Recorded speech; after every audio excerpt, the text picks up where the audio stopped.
Hey everybody, I'm Jen, and this is my week 3 discussion board on social conventional knowledge. As far as the statement, I do agree with this statement. I do agree that social conventional knowledge arises from collectively agreed upon social conventions within a child's culture.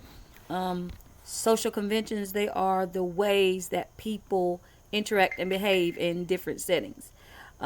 These rules or whatever, however you would like to, say it, they are what influence how children interact with other people, and it helps them to understand or gives them an idea of what their role in society is.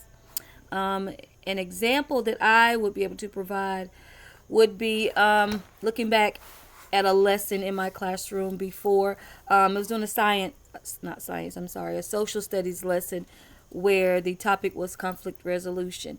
With that topic, the children were given scenarios where they were to act out different scenarios and respond with how they would, you know, approach the situation and how they would solve the conflict that was presented.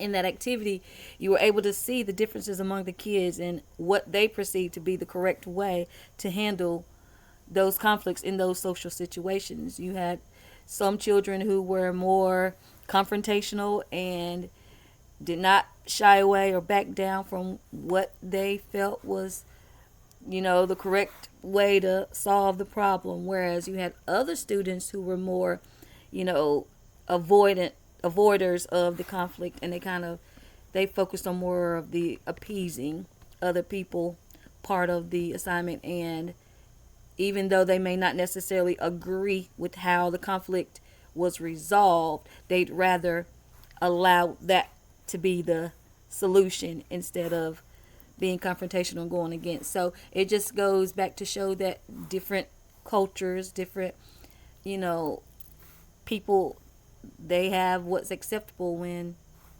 solving problems and what is not acceptable. So that was an example that stood out to me. Another example that kind of stands out to me is not um, not every classroom in a classroom community have a set way of how the kids are going to communicate with each other and the teacher in the classroom.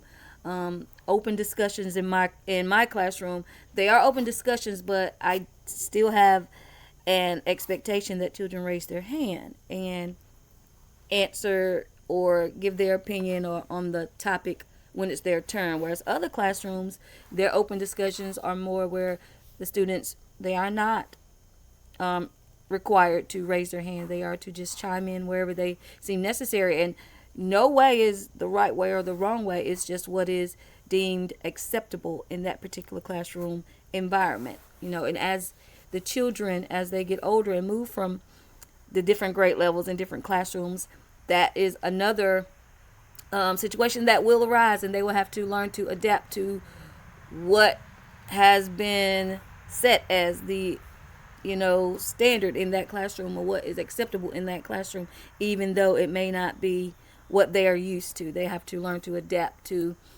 the way that that classroom operates. So I do believe 100% that cultural practices, they are what shape children's knowledge of social conventions and how they interact or behave in different settings with other people.